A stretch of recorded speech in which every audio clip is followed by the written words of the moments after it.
Saya meneruskan khotbah doa Bapa Kami dan masih tetap di ayat 10. Saya akan bacakan kembali ayat Matius pasal 6 ayat yang ke-10.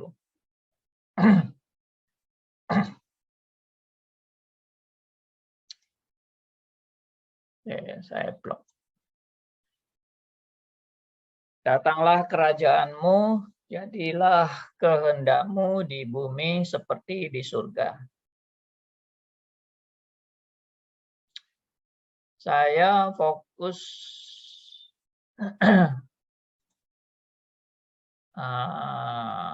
kalimat yang pertama dan kedua ini ya, datanglah kerajaanmu, jadilah kehendakmu.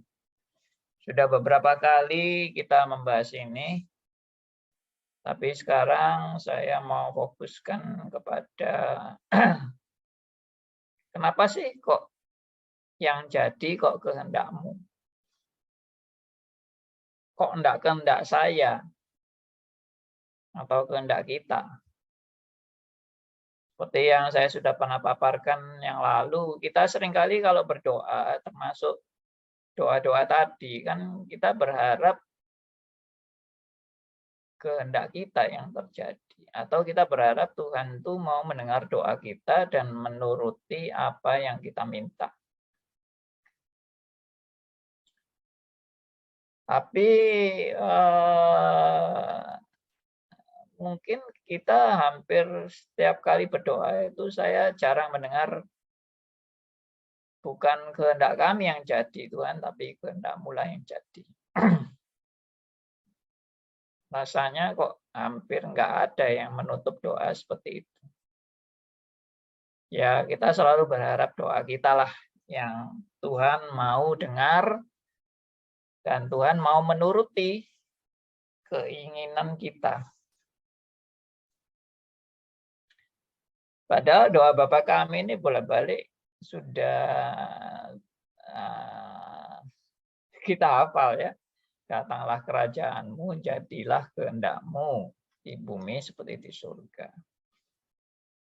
Dan itu yang tadi saya bilang, kenapa kok bukan kehendakku, tapi kehendak-Mu.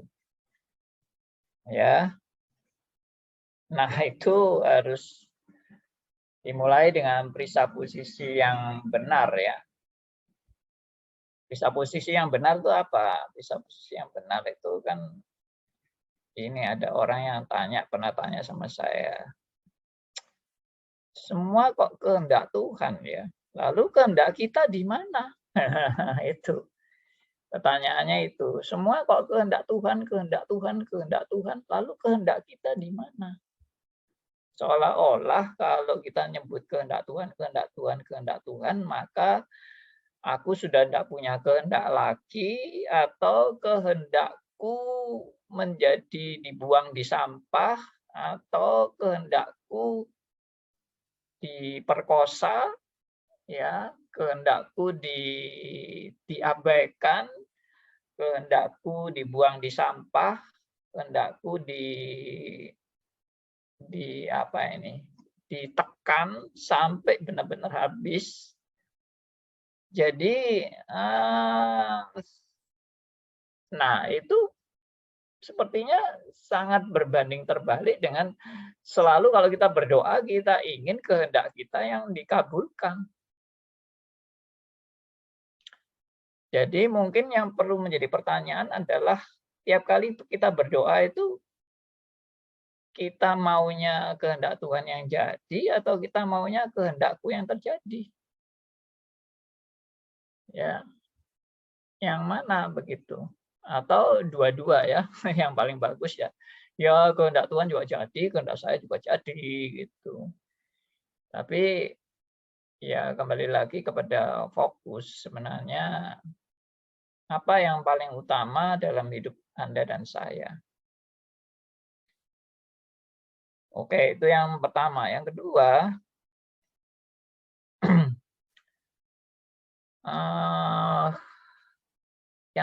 adalah memikirkan kesempurnaan.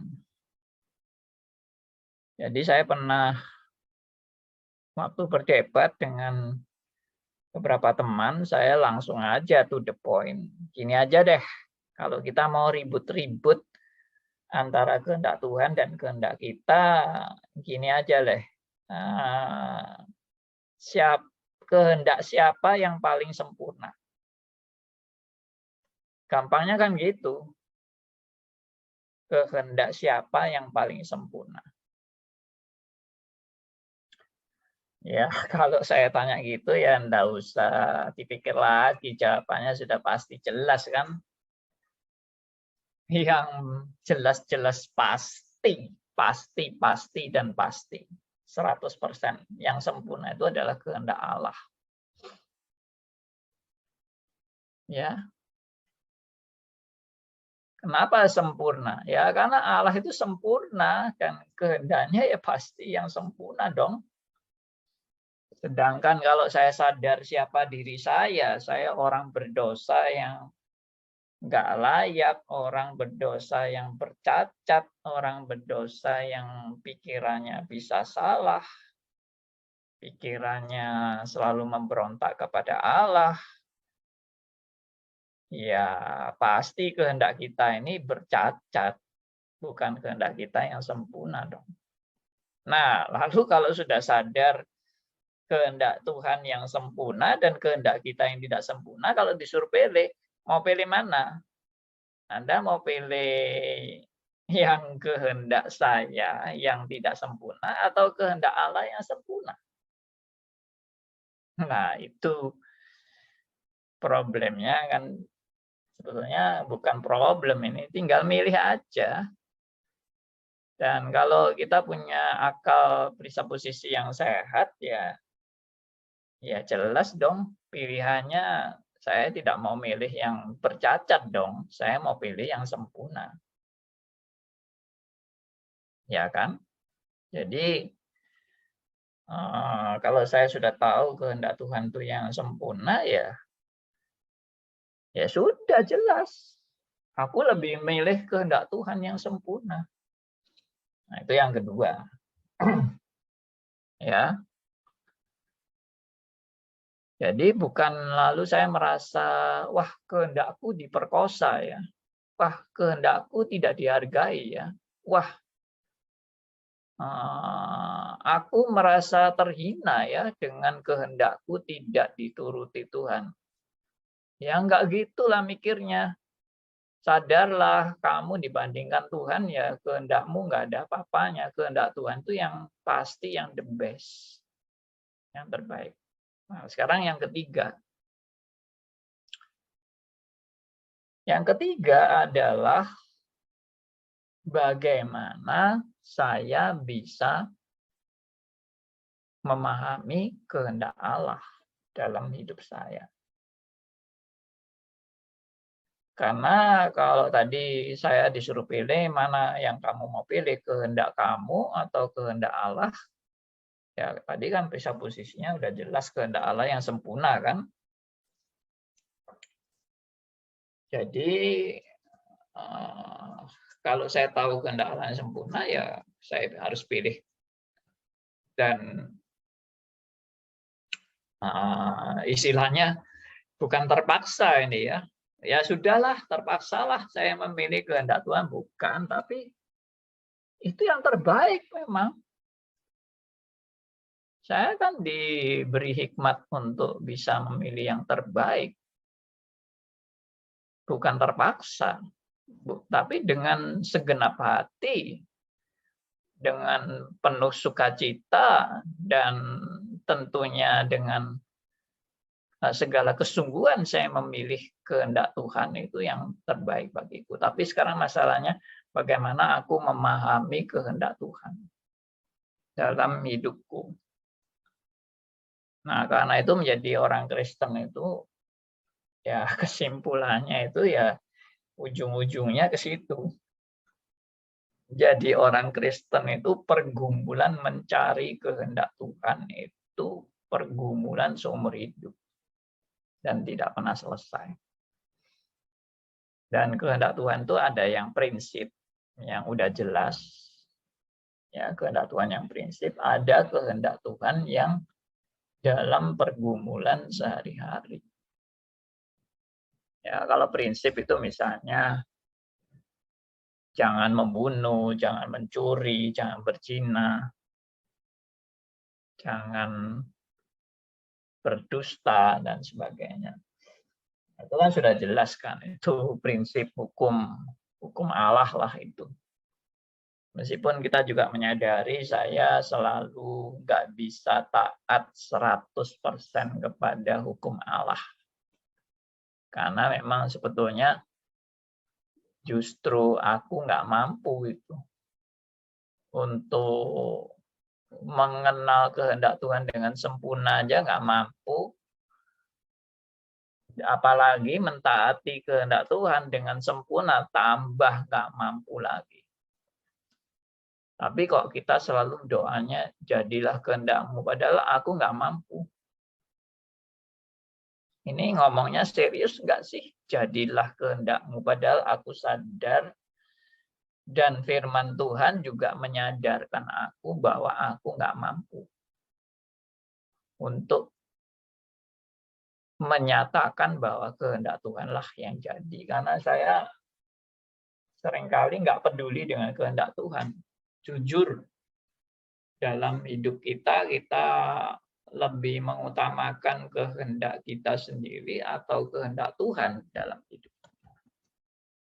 Nah, jadi kalau mau jujur ya ngakulah bahwa aku lebih sering mengutamakan kehendak diriku daripada kehendak Tuhan.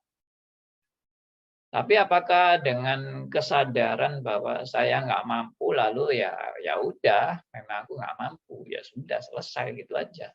Ya memang sudah, ini nggak mungkin terjadi lah. Saya mengutamakan kehendak Tuhan dalam hidup saya itu nggak mungkin terjadi. Jadi omongan jadilah kehendak-Mu itu hanya cuma lip service saja. Apa begitu? Ya tentunya tidak. Ya. Tuhan juga tahu kok kalau kita itu nggak mungkin mampu. Masa Tuhan nggak tahu? Ya Tuhan yang paling tahu malah tentang apa yang ada pada kita. Dan apa yang kita mampu atau nggak mampu. Yang paling tahu Tuhan. Kita seringkali merasa, oh saya mampu, saya mampu. Padahal ya ujung-ujungnya nggak mampu. Ya, saya sudah bahas berapa kali ya. Mungkin 70 kali atau berapa, saya lupa. Tentang pencobaan. Ya, di YouTube saya. Itu kalau kita mau belajar tentang pencobaan dan bagaimana kita menghadapi pencobaan dan bagaimana kita mengatasi pencobaan dan bagaimana kita tahu pencobaan itu datang daripada si iblis. Kesimpulannya, pertanyaannya adalah apa saudara dan saya mampu untuk bisa menghadapi pencobaan dengan kekuatan Anda sendiri, kekuatan kita sendiri. Mampukah aku menghadapi pencobaan? Oh ya mampu Pak. Tuhan kan kasih kita memang pilihan. Mau taat atau tidak taat. Itu tergantung kita Pak. Tergantung pilihan saya itu. Saya mau taat, ya taat. Saya tidak mau taat, ya tidak taat. Jadi pasti kita mampu Pak. Kalau nggak mampu ya buat apa Tuhan kasih kita pilihan. Ini omongan yang menurut saya ya orang yang cuma tahu fenomena atau permukaannya aja. Waktu saya membaca buku pencobaan ya, saudara kalau ada kesempatan mau baca-baca buku, ada buku ini, buku yang saya bahas itu pencobaan ya, judulnya pencobaan, karangan John Owen. Ya, John Owen. Sudah diterjemahkan oleh Momentum. Bukunya tipis, kecil, buku paket gitu, pocket. Ya, dan enak dibaca. Ya, saya harap saudara bacalah buku-buku rohani, sekali-sekali baca buku rohani yang bermutu. Jangan sembarangan buku dibaca. Ya, ini bukan saya sombong, enggak. Saya kan wajib mengarahkan buku mana yang bagus, yang membangun, yang baik, yang betul-betul alkitabiah, yang mengantar kita pada kebenaran. Nah, di buku pencobaan ini, kita ini menghadap atau melawan iblis itu, siapa sih iblis itu? Iblis itu sudah boleh dikata jagoan yang paling top, ya kan? Ya, Tuhan Yesus saja memperkenalkan iblis itu sebagai bapak segala pendusta, bapak segala pembohong, master of apa ini yang pembohong ya. Pembohong itu apa bahasa Inggrisnya sampai lupa saya. Ya. Liar ya. Liar. Liar. Ini the father of liar. Hebat sekali itu gelarnya iblis itu. Bapak segala pembohong. Lalu kita mau melawan pakarnya pembohong. Oh ya, hancur kita pasti.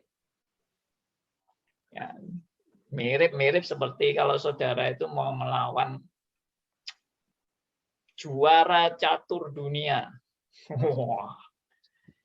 Wah, saudara harus sombong.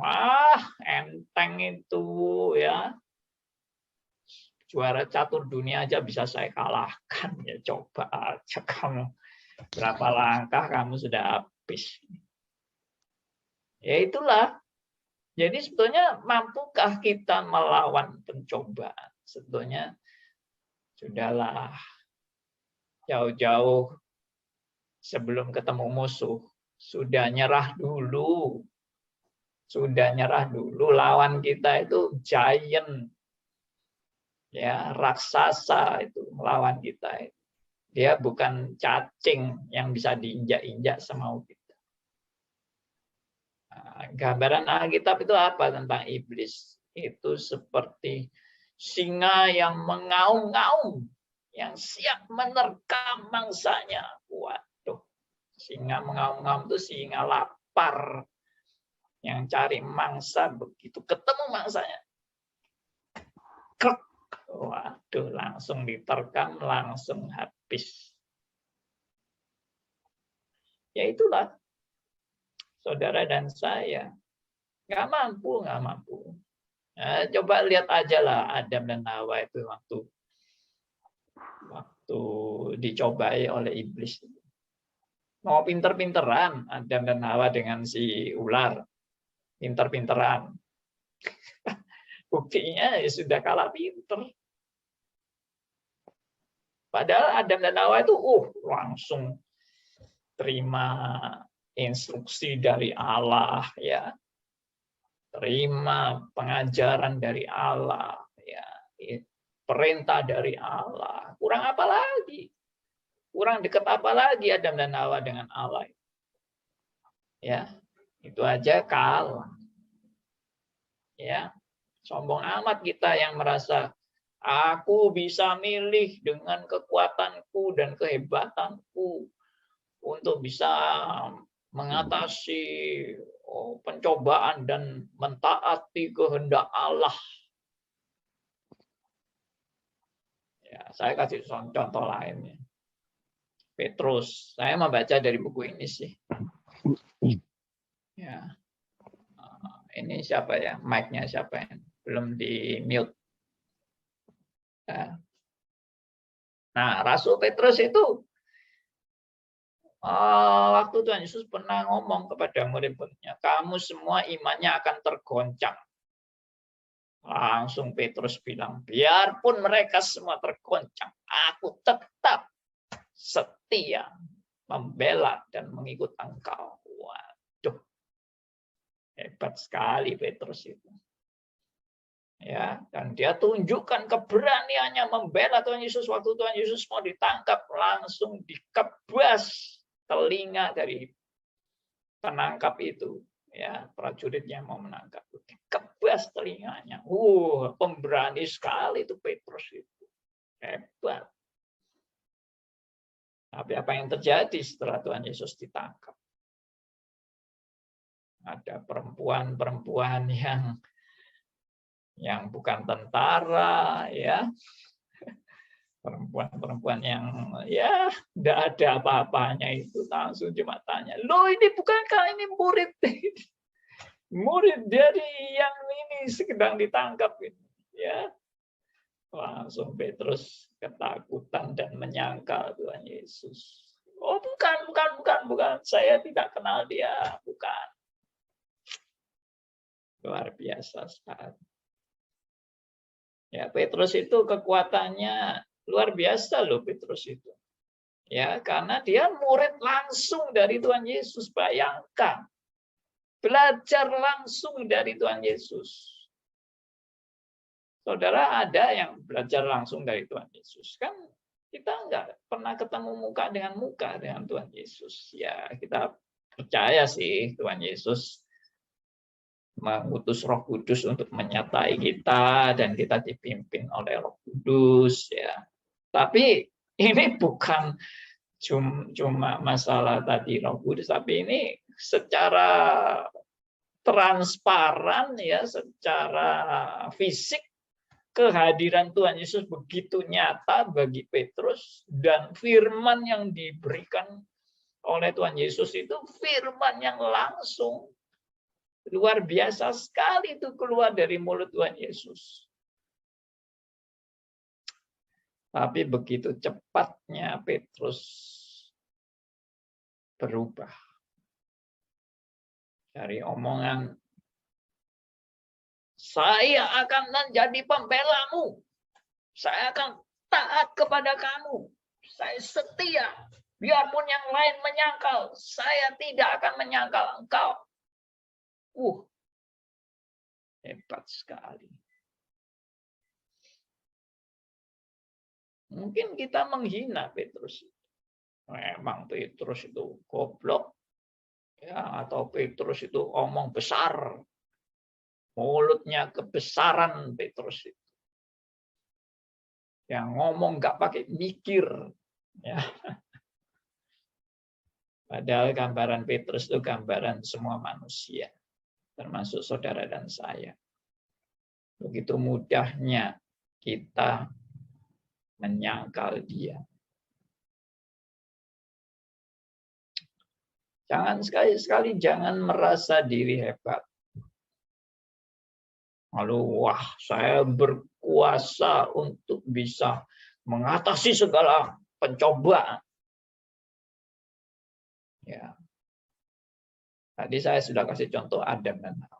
Sekarang kasih contoh Petrus. Sekarang yang ketiga, saya mau kasih contoh Daud. Daud itu juga seringkali dibahas, ya memang kehebatan Daud kan banyak. Jasa Daud juga banyak. Prestasi Daud yang luar biasa juga banyak. Bahkan Allah sendiri begitu mencintai dan mengutamakan Daud, ya, daripada Saul. Kurang dekat apa lagi Daud sama Tuhan? Hah? Kurang dekat apa lagi? Saudara merasa lebih dekat kepada Tuhan daripada Daud dekat sama Tuhan. Saudara merasa saudara lebih unggul dari Daud dalam kedekatan kepada Allah. Ya, sekali lagi, jangan sombong. Kita ini nggak ada apa-apanya dibandingkan Daud. Bagaimana Daud mencintai Tuhan, bagaimana Daud dekat sama Tuhan, bagaimana Daud bergaul dengan Tuhan, bagaimana Daud menyatakan puji-pujiannya kepada Allah dengan mazmur-mazmurnya. Luar biasa, hebat sekali. Ya, Tapi begitu Daud melihat seorang perempuan yang mandi, dia langsung jatuh. Ya, jatuh ke dalam pencobaan. Lalu kita goblok-goblokan Daud. Oh, Daud itu goblok sekali. Goblok. Matanya melihat orang mandi aja kok langsung tertarik. Langsung kepingin bersetubuh. Murahan sekali. Daud itu murahan sekali. Seleranya selera murahan. Ya. Wah, memalukan itu. Tindakan Daud itu memalukan. Hati-hati ya. Jangan sombong seperti Petrus yang sombong. Jangan merasa diri hebat bisa melakukan kehendak Tuhan dengan ketaatan Anda yang luar biasa itu. Jangan sombong. Jadi sebetulnya ini arahnya mau kemana? Ini arahnya justru kalau kita ngomong jadilah kehendakmu. Itu tanpa terkecuali loh ngomong jadilah kehendakmu. Di bumi seperti di surga. Berarti apapun yang terjadi di bumi ini, apapun yang terjadi di bumi ini, itu tidak lepas dari kehendak Tuhan. Saya percaya. Tidak lepas dari kontrol Tuhan. Tidak lepas dari kendali Tuhan. Dan mungkin yang terjadi seperti apa yang dialami oleh Adam dan Hawa, apa yang dialami oleh Petrus, apa yang dialami oleh Daud, itu jadilah kehendakmu. Saya tidak membenarkan loh ya. Saya tidak membenarkan apa yang diperbuat oleh Adam dan Hawa, apa yang diperbuat oleh Petrus, apa yang diperbuat oleh Daud. Saya tidak membenarkan. Tapi itu adalah bagian daripada datanglah kerajaanmu, jadilah kehendakmu di bumi seperti di surga. Ya, ini tidak mudah.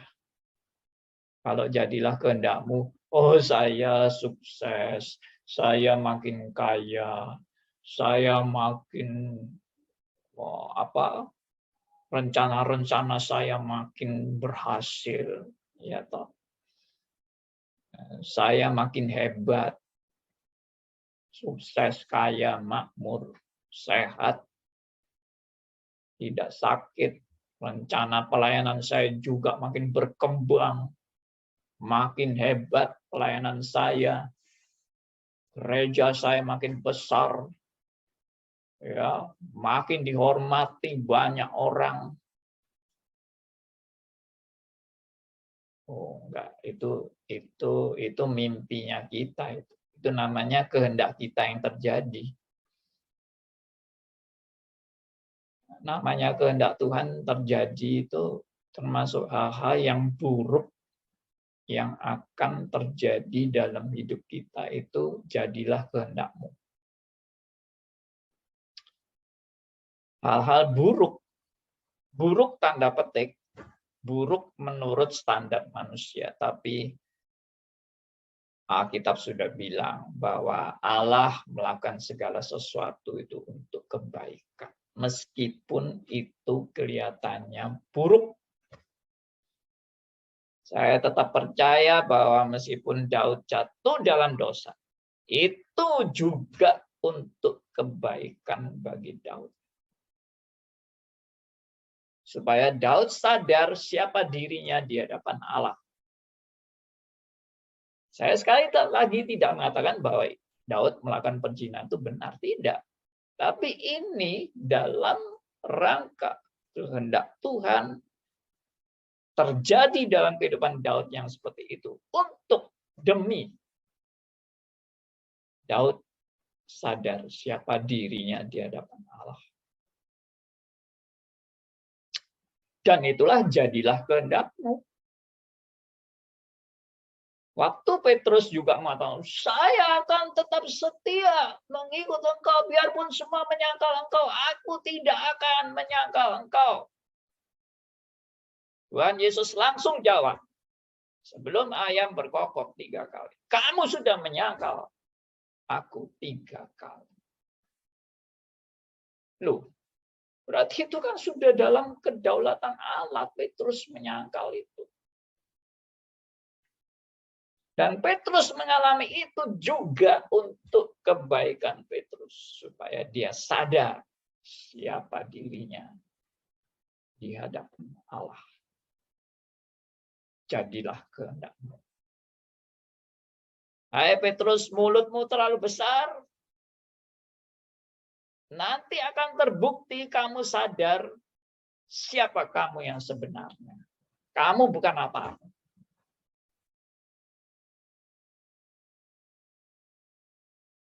Daud pun yang makin berkuasa dengan hebat pada waktu itu. Kemenangan demi kemenangan. Dia pimpin kerajaannya makin besar. Tuhan juga mau tunjukkan. Hai Daud, siapakah dirimu?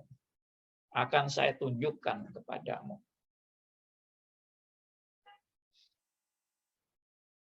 Itulah, jadilah kehendak-Mu. Tuhan mendidik Daud. Tuhan mendidik Petrus. Tuhan juga mendidik Adam dan Hawa. Dan mendidik saudara dan saya. Kita semua, termasuk saya. Ya, siapapun juga. Kalau dia benar-benar anak Allah, dia sedang dididik dan diajar oleh Allah. Siapapun itu. Tanpa kecuali. Ya. Saudara jangan pikir saudara akan lolos dari didikan Allah karena saudara lebih baik dari yang lain. Tidak ada. Tidak ada anak yang tidak dihajar oleh bapaknya. Apalagi bapakmu yang di surga. Pasti menghajar anak-anaknya. Dan itu juga demi kebaikan anak-anaknya. Jadilah kehendak-Mu di bumi seperti di surga. Dalam rangka mendidik anak-anak Tuhan.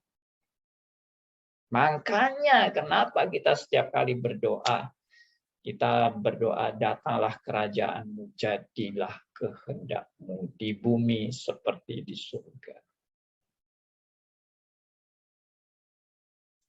Karena kita tahu kehendak Tuhan itu yang terbaik. Dan apapun yang terjadi itu ada di dalam kedaulatannya.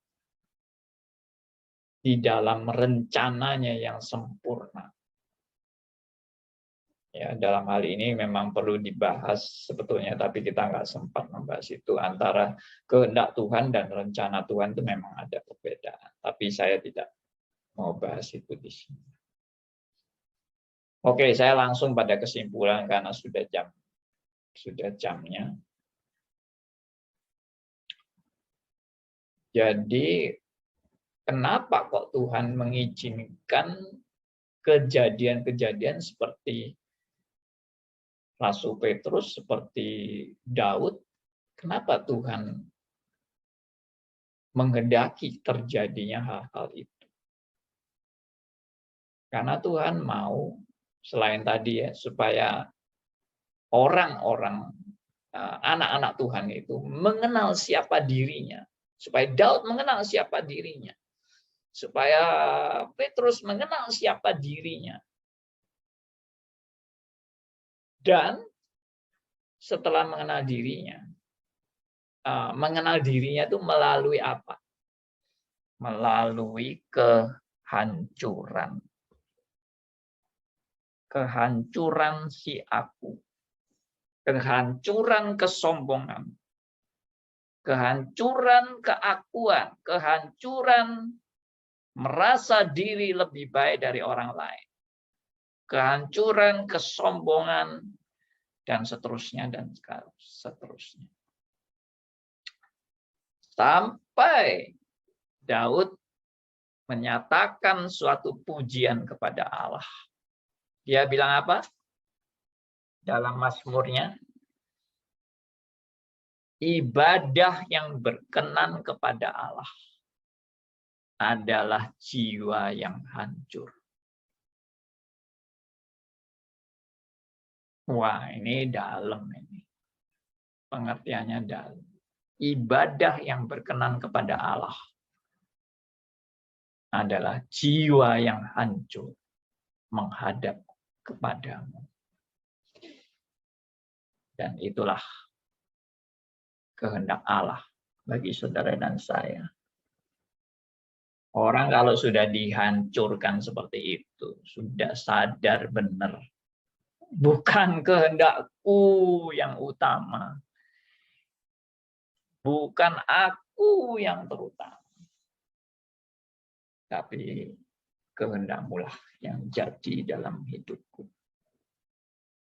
Dan semua adalah untuk kebaikan. Dan sekali lagi, kebaikan itu bukan untuk memenuhi, kebaikanku adalah untuk memenuhi segala keinginan dan keegoisanku. No. Kebaikanku adalah supaya aku belajar mengutamakan kerajaan Allah dalam hidupku. Itu kebaikan bagi aku. Aku belajar mengutamakan kerajaan Allah dalam hidupku. Itulah kebaikan bagi aku yang Tuhan anugerahkan kepada kita semua. Bukan, oh apa yang aku inginkan akan aku dapatkan, itu kebaikanku. Aku sudah minta-minta sama Tuhan, Tuhan kasih aku. Aku ingin ini, Tuhan kasih aku. Aku mau sukses, Tuhan kasih aku. Aku mau kaya, Tuhan kasih aku. Aku mau sehat, Tuhan kasih aku. Aku mau sembuh, Tuhan kasih aku. Bukan. Tapi aku belajar yang terutama dalam hidupku. Ya, kebaikan bagi aku adalah aku bisa belajar. Yang terutama bagiku itu adalah bukan aku mendirikan kerajaanku, tapi aku mengutamakan kerajaan Allah. Boleh benar-benar terjadi. Dan aku belajar untuk hidupku dipersembahkan bagi kemuliaan Allah. Itulah, datanglah kerajaan, jadilah kehendak. Biarlah ini semua jadi berkat bagi kita semua. Dan mari kita berdoa.